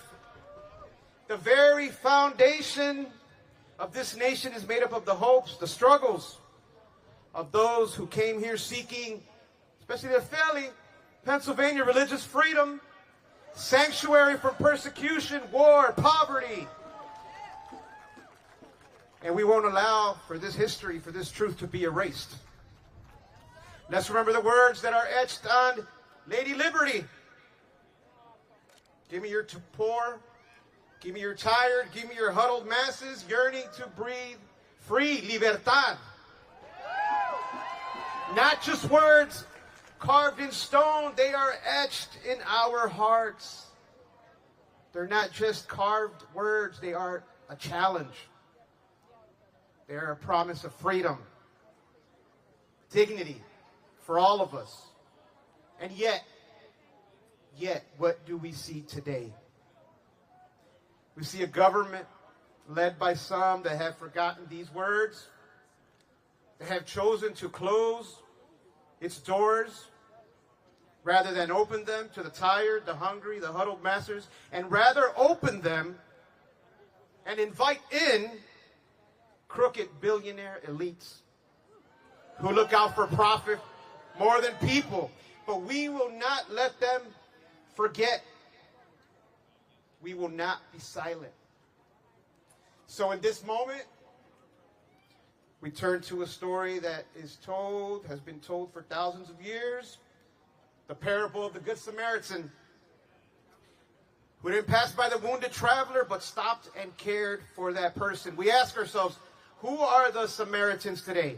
Who will stand up for the vulnerable? Who will stop and care for those in need, for those who have been cast aside? Will it be misguided billionaires and the swayed politicians? Or will it be us, the people? Manos afuera! It's time for us to live out the values we preach.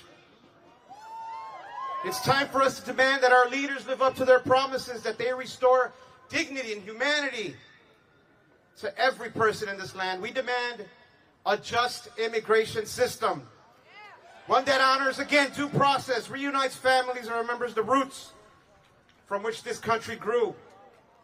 This is not just a moral issue. It is a human issue.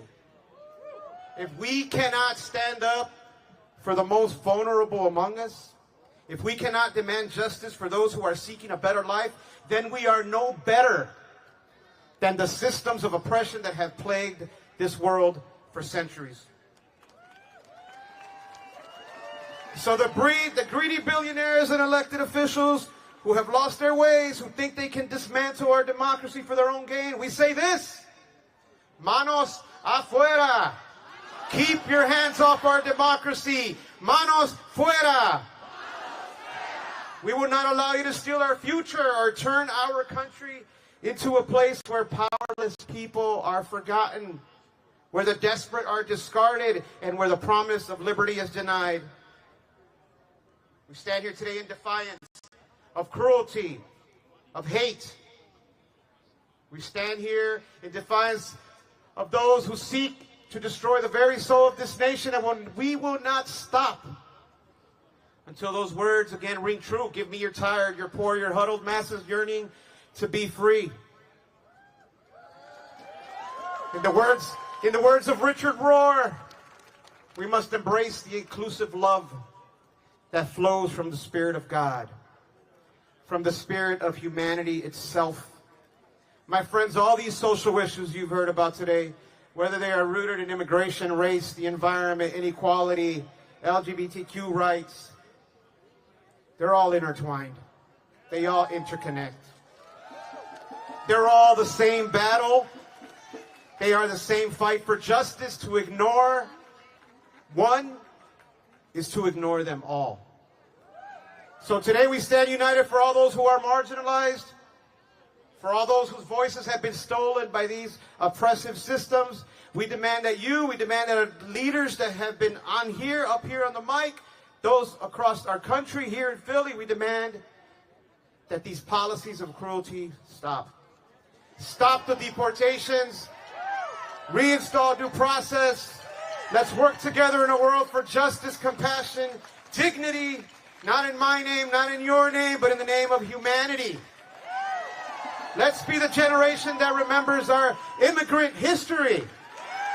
Let's be the generation that truly lives out the words we so proudly proclaim: liberty and justice for all.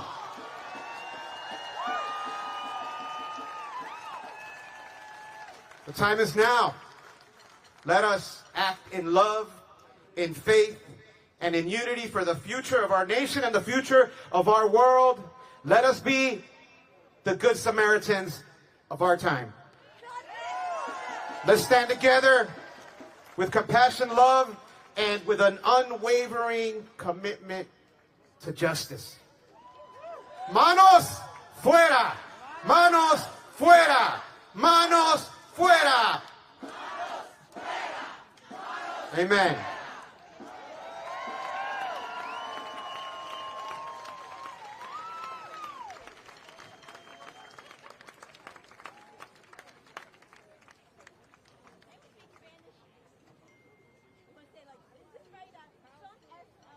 All right, we've got two more speakers. We say hands off to Medicaid. Not two, hands off Medicaid. Aaron Troisi is the political director of SEIU Healthcare Pennsylvania, the Commonwealth's largest healthcare union, representing 30,000 nurses, hospital workers, nursing home workers, and home healthcare workers in Pennsylvania. Aaron has been organizing labor, community, and political campaigns in Philadelphia and across the Commonwealth for more than 15 years to build better standards for workers and better care for patients. Aaron, thank you for being here.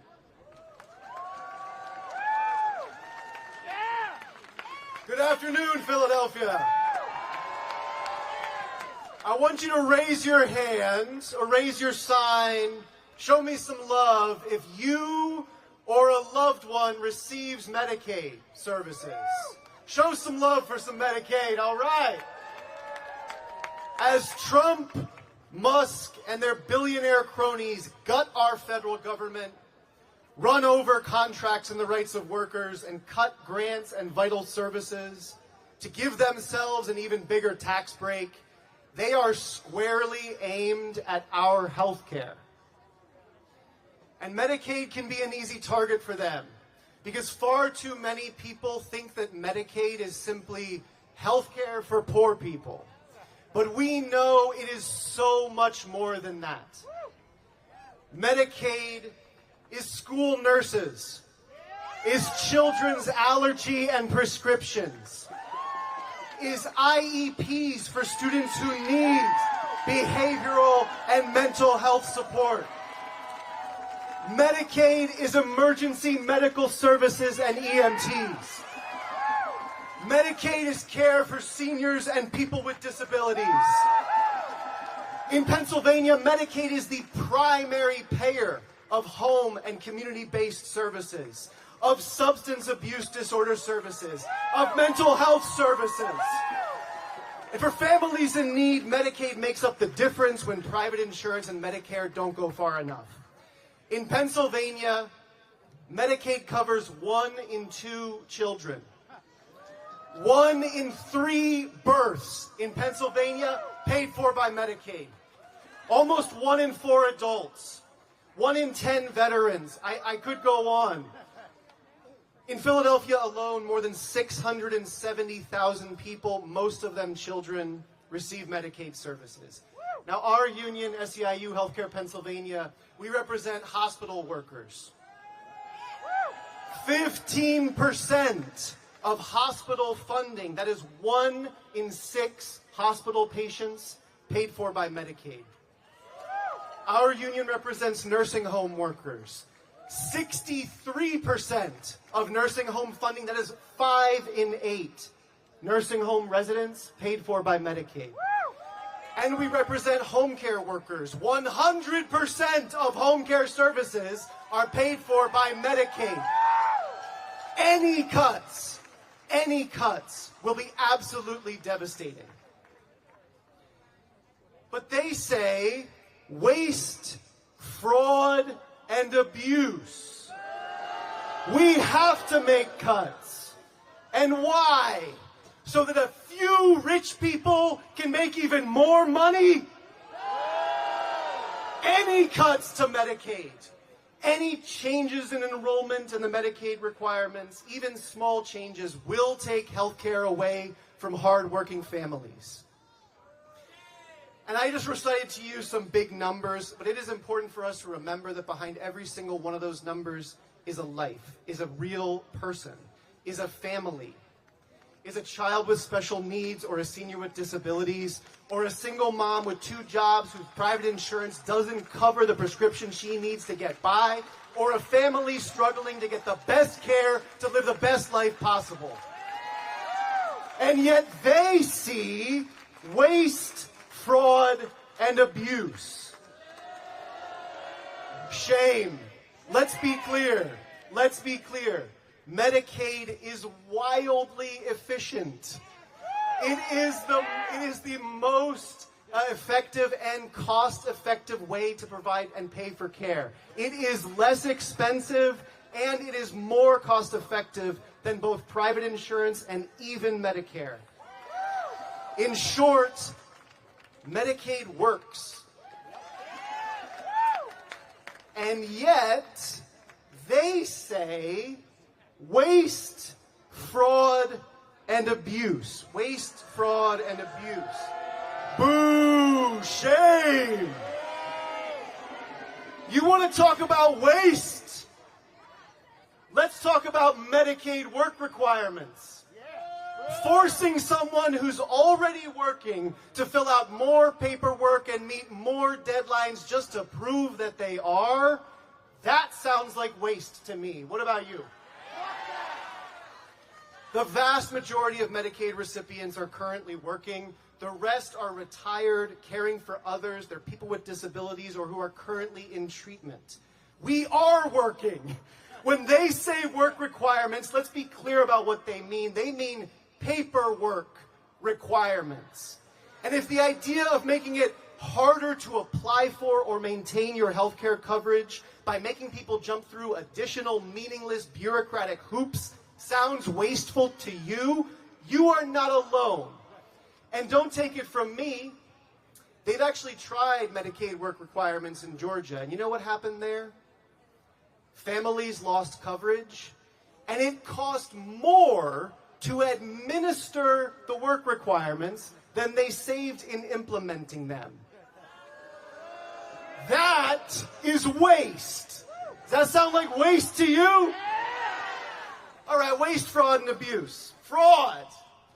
Okay, how about fraud? How about the fraud that Elon Musk is pulling on the American people right now? The unelected richest man in history chainsawing community services for families so that he can increase his profit margins. That's fraud. Stealing families' health insurance to put more money into the pockets of the richest billionaires and corporations in America. That's fraud. Shame. Waste, fraud, and abuse. You want to talk about abuse? What about the abuse of ripping healthcare and mental health services away from children? What about the abuse of ripping away in-home services to allow seniors to age with dignity in their own communities? What about stripping away prenatal, postnatal, maternal health services for millions of families? That's abuse. If you want to find waste, fraud, and abuse in America, you don't gotta look far. But you shouldn't be looking at hard-working Medicaid recipients. We should be talking about the bosses and billionaires at the top who exploit our good work and our values to make a quick buck. We should be talking about the corporate tax dodgers and the extractors who will burn this world to the ground if it means an uptick in their private stock portfolio. When they scapegoat working people, when they say waste, fraud, and abuse, when they say Medicaid work requirements, you should hear what they mean. They mean less for us and more for themselves. Higher profits for them and less for everybody else. But we're not going to take it. Are you going to take it? I am honored and proud to be here with you in this fight. SEIU is with you every step of the way, and we are not going to let up. We will keep fighting in the streets, in the halls of Congress, and anywhere decisions that are made are going to affect working people. We are with you, and we're not going to stop. When they say cutbacks, we say fight back. Cutbacks! Fight back! Cutbacks! Fight back! Cutbacks! Fight back! Keep the fight going!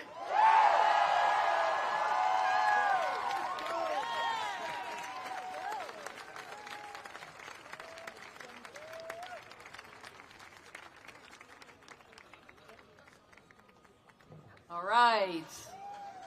We have our last speaker, and we say, hands off jobs and unions. Seth Anderson Oberman is here. He's the Executive Director of Reclaim Philadelphia. Reclaim is committed to building community power to win change, reclaim government for the people, and advance economic, racial, and gender justice. Seth grew up in the Brickyard section of Germantown, the son of working-class black mother and a Jewish father, who earned his living with his hands. Seth has a long, deep history organizing communities in Philadelphia. He's helped forge a broad, multiracial coalition at Temple University to help fight gentrification. Seth, thank you for being here. All right. Good afternoon, Philadelphia. You guys are the faithful. Thank you for sticking around and staying to the last minute. Unions for all. My name is Seth Anderson Oberman, and I'm proud to be the first black executive director of Reclaim Philadelphia. I'm proud to be a father of 2 incredible black children and a husband to an amazing black woman who challenges and supports me every step of our journey together. I'm here today to fight for my children, to fight for their future, for their right to belong, to thrive, to grow old with dignity in a city and a country that sees them and values the beautiful contributions that they will make to our shared humanity.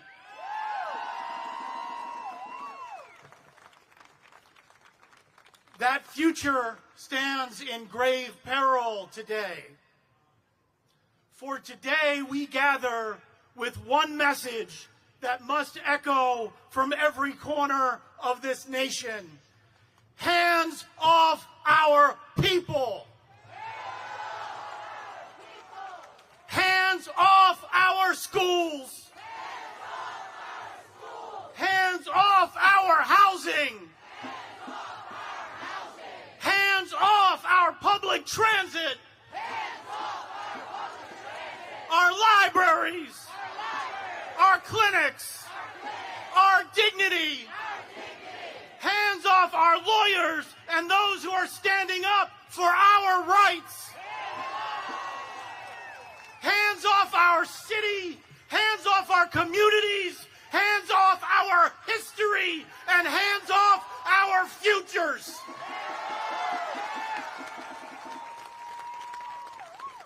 Because make no mistake, what we are facing now is a full-on assault from the billionaire class, led by Donald Trump, Elon Musk, and a growing fascist movement that wants to turn this country into a playground for the rich and a work camp for the rest of us. They're slashing Medicaid and SNAP, funding for housing and education. They're attacking science and destroying our planet, laying off federal workers by the tens of thousands. They are coming for all of us. Elon Musk is no harmless tech bro.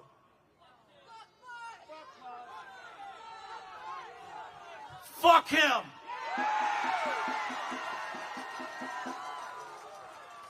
He's a billionaire extremist born from the emerald mines of apartheid South Africa, working hand in hand with Trump and the far right. He's gutting public infrastructure, taking control of government data, commanding mass communication platforms to spew hatred and division, spread disinformation, and establish a mass communications infrastructure for fascist white supremacy. He's not here to innovate. He's here to dismantle, to turn public goods into private monopolies, to treat democracy like a failed startup and sell it to the highest bidder. They are buying every lever of government power and using it to orchestrate a massive transfer of wealth upwards and to destroy the rest of us with no way to fight back. This isn't about budgets, it's about control. This is about building a future where billionaires rule exclusively, where the people are silenced, and where democracy dies. But let's be real. This didn't start with Trump, and it didn't happen overnight. And if we're going to figure out a solution, if we're going to get out of this mess, we need to accurately diagnose the problem so that we can take proper corrective action.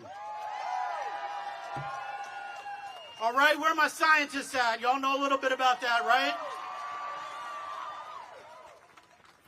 This moment is the result of 45 years of bipartisan betrayal.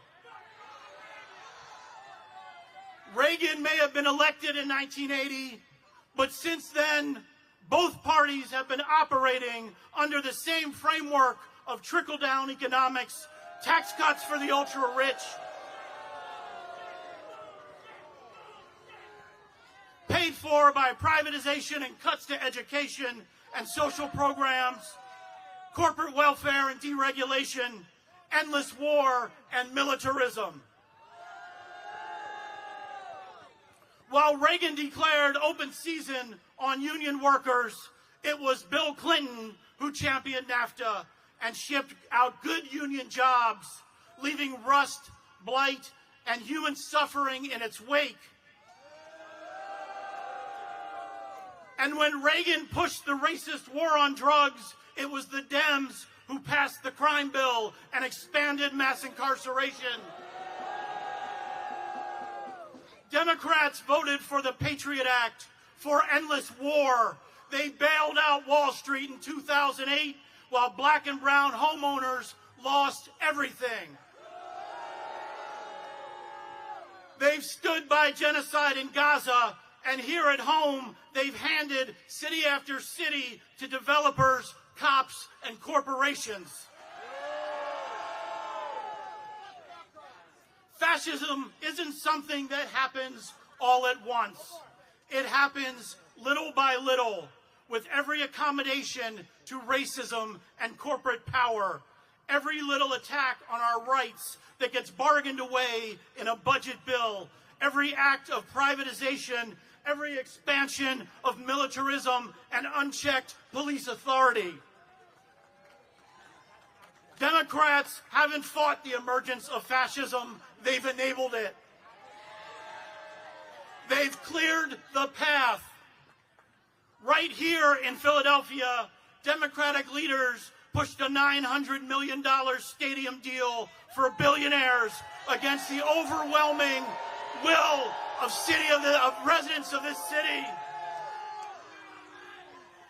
And now our mayor, Sherelle Parker, is pushing to eliminate the business income and receipts tax, or BERT, that would hand $2 billion to mega corporations over the next decade.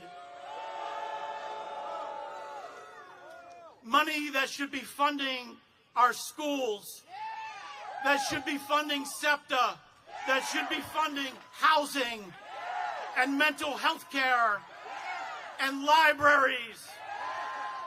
Instead, they want to give it away to those who already have too much, while raising taxes on local business owners in our neighborhoods.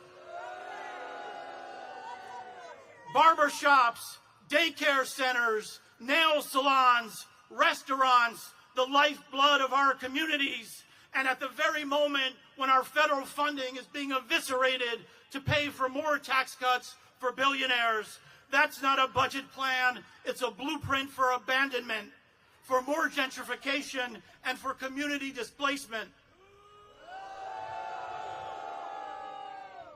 It's a guarantee of austerity budgets for years to come. We should be raising local taxes on big corporations to make them pay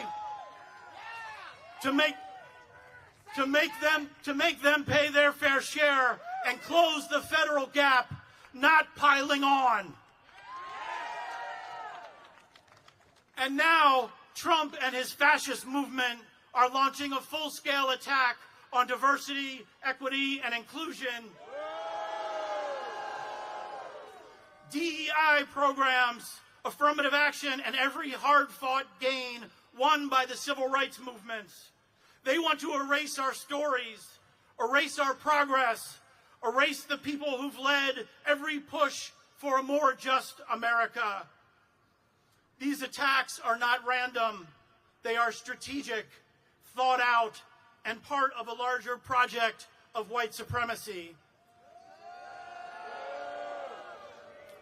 A project that seeks to rewrite history, rehabilitate slavers, and erase the truth that black people have been at the center of every movement to expand democracy in this country.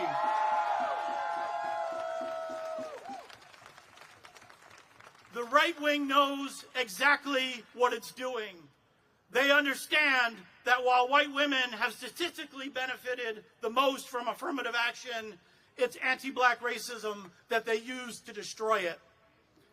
Because they know anti-blackness is the most effective wedge in a country that was born from the genocide of Native peoples and the anti-blackness of chattel slavery, Jim Crow, and legal discrimination. Anti-blackness always sells. If they can use it to undermine the rights of black folk, they can take everything from everyone else. Women, Latinos, Asians, immigrants, queer folk, veterans, those with disabilities, everyone who's fought to be a part of this country's promise. This is a calculated, strategic assault, and it's working. They're dismantling DEI offices. They're banning Black history. They're silencing student groups. They're firing educators who dare to speak the truth. They want to scare us back into silence and obedience, but we have 3 words for them. Not today, Satan.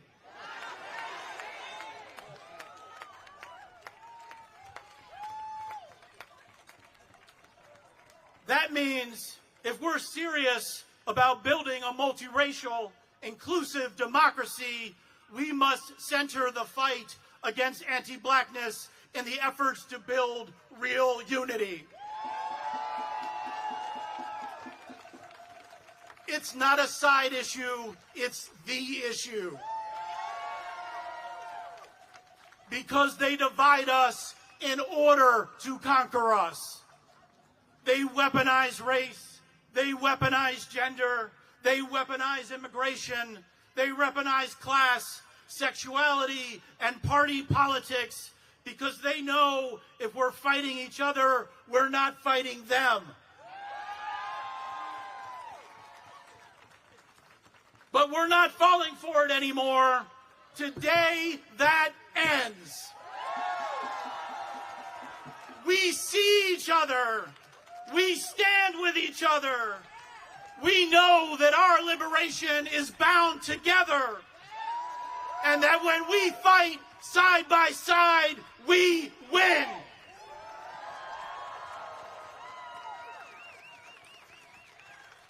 And when a party that's supposed to represent the people refuses to center that fight, when it compromises with white supremacy, when it serves Wall Street profits, tech billionaires, oil oligarchs, and hoarded wealth over people, that's how it loses its soul. When Democrats prioritize donors over voters, they don't stop fascism, they fuel it. They tell us to be patient. They tell us to be pragmatic. But what have we won? We've won more homelessness. We've won lead in our schools and buses that don't run. We've won heat waves and floods while billionaires plan for Mars. We've won a city where developers get tax breaks and kids get asthma. That's not progress, that's failure, and it's killing us. Right now, we need to name a hard truth. We need to diagnose the problem in order to find a real solution. The Democratic Party has lost its soul and its way. It has spent decades chasing corporate donors, echoing Reagan, and abandoning working people in cities and rural areas. It silences progressives. It punches left. It tries to manage inequality with more police instead of ending it. And in doing so, it has paved the way for Trumpism and the extreme right. But we're not giving up. We're not going back. We're not begging for crumbs. We are done pretending that liberal capitalism is going to save us when it's literally killing us. When it keeps producing crisis after crisis, we need a new way forward. One that centers the people who actually make this country run. The farm workers, the grocery clerks, the sanitation workers, the nurses and home care workers, the laborers, the cooks and dishwashers, the child care providers, the bus drivers, the janitors, the teachers, the scientists, the poets and dreamers, the unemployed, the underemployed, and the overexploited. Those whose labor creates the wealth of this country, but who own not a damn piece of it. That is who we fight for. That is who should lead. That is the movement that we are building, not just to resist, but to win. So to the Democratic Party, we invite you to this fight. We need you in this fight. But if you cannot help us deliver that future, we will build your replacement.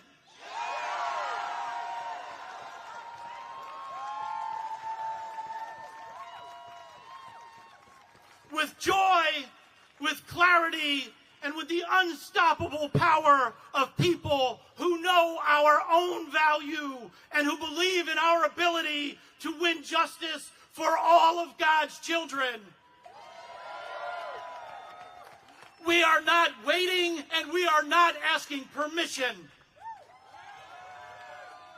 Because when we say hands off, we're not just saying no. We're saying yes to something better. Yes to our humanity. Yes to our solidarity. Yes to our dignity. Yes to peace. Yes to our planet. Yes to a future where power flows from the people and not from billionaires. So let's organize. Let's fight. Let's build. And let it be known that we're not going anywhere. We are just getting started. It's time to stop imagining the apocalypse and start imagining the revolution.